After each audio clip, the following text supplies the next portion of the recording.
Before your students can access the resources you purchased, you will first have to create a course. This is done by selecting the Courses tab and clicking Create Course. If you and your students use a school-assigned Microsoft OneDrive account, select the option to create a Microsoft OneDrive course. If you use a personal Outlook account that is not affiliated with your school, please select the Custom Username and Password course.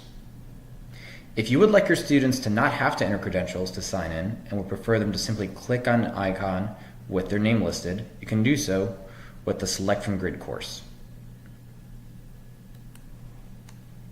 Once your course is created, you can add students by selecting the Add Student button.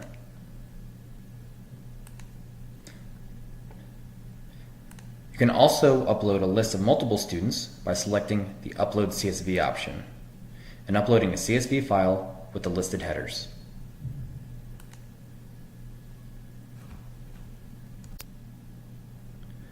Students will log into the publisher's website, as you did earlier, with the account credentials you assigned them.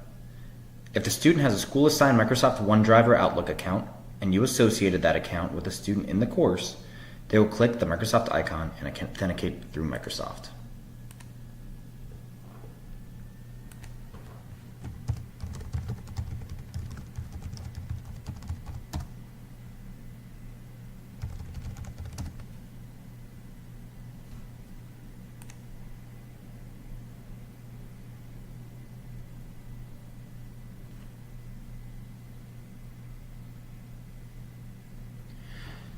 If you instead assign a custom username and password to the student, they will use those credentials to log in using the username and password field.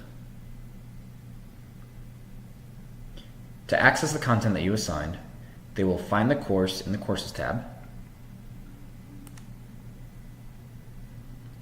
and navigate to the resource.